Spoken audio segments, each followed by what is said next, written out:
Okay, you guys, I just wanted to do a silent intro there to how fantastic this machine turned out.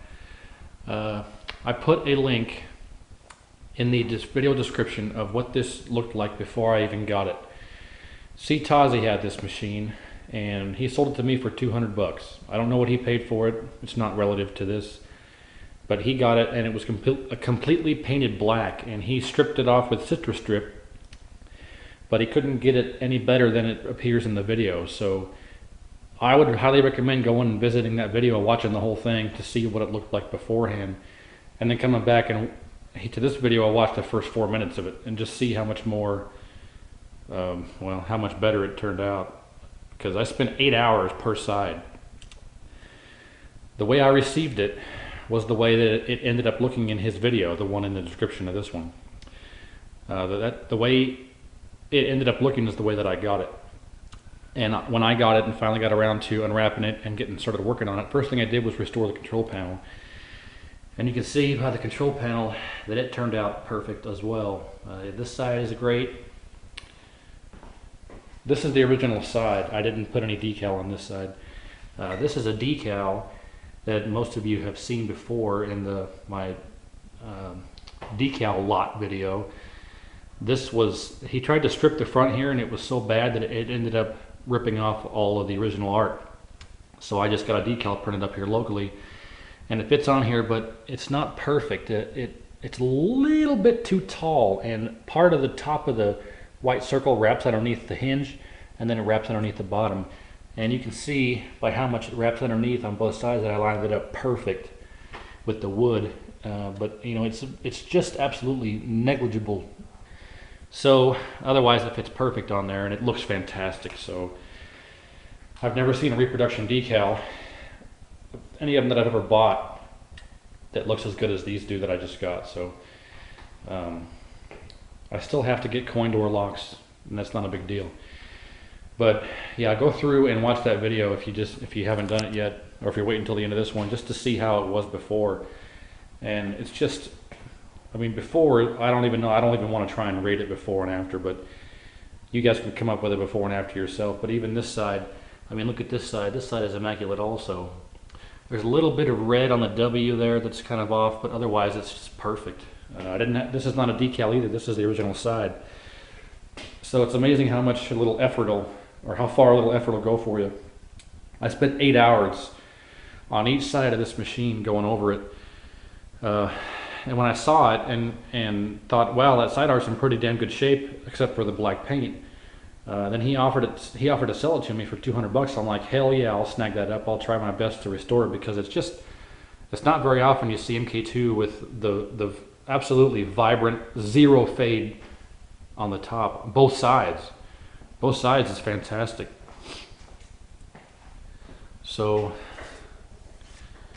you know, and even if you remember, go through the video and you'll see how this was all black and all the lightning was black. I spent 8 hours on each side with a lot of elbow grease, just scrubbing and scrubbing and scrubbing, and it turned out way above and beyond my expectations. So I got this fantastic MK2 cabinet now, and it only cost me $200. The monitor that was in it was a Hunter X Polo, but it was in full vertical collapse, and it had fantastic screen burn in it. So it's sitting in the dark room over there, waiting to get repaired at some point, because I don't need it. But the monitor that I put in here is the Wells Gardner K7000 that's been recapped and reflowed and reflybacked. It was the one that was in my MAME cabinet. And the 25-inch MacVision is in the MAME cabinet now, and I'm not going to show it off yet because it's a flat screen, and this is a curved screen, so the bezel doesn't line up. There's about a ½ inch gap all around the entire thing. So what I'm going to probably do is just get a piece of plexiglass, lay it flat over the monitor, tape off the outline of the monitor, and then spray the plexiglass black, and then mount it in the machine on a couple of supports, and then put the bezel on in front of that. So the curved bezel won't fit against the flat plexi, but at least the flat plexi will provide a barrier in the gap there. You'll see it when I get done with it. It'll be done here soon, but that's why I haven't made a video on how the MacVision has turned out yet, so stay tuned for that. But this is all about this MK2. The only real complaint I have is that all the wiring was gone. The power supply and the isolation transformer and all the crap that came in this machine was out of like a 1980 Pac-Man or Defender, or just an old early 80s power supply and isolation transformer. That's all. And then there was a Mortal Kombat 1 JAMA harness that was all hacked to shit.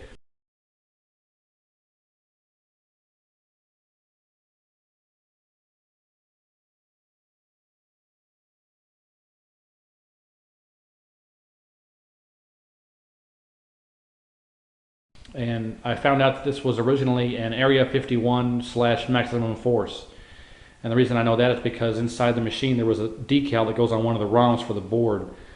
So I found out that that was what was in here, and it just, the whole wiring was hacked to shit. The wiring that runs up to the marquee was gone. I had to run some new wiring up there, and then the wiring that ran to the speakers was gone. I had to run new wiring up to there. All the wiring to the coin door is gone. There's no coin door lights. I had to run all new harnesses in here. This is an, let's see, this is an isolation transformer out of the Mortal Kombat 1 that I mained, that I sold to Corn Story, and it works just perfect. I need to wire in a power supply, or I'm sorry, a power switch. All of the wiring that runs from this thing up to the top where they flip this power switch is gone. So right now I just have the switch bypassed, and I just plug it into the wall directly, and that's how I turn it on and off. I mounted a PCB in here, a brand new power supply. Everything works. This JAMA harness is an original factory MK2 dedicated harness, so it has all the connectors that hook to the board on every spot. I even got the connectors that run up to the front. I got extra wires and harnesses for control panel.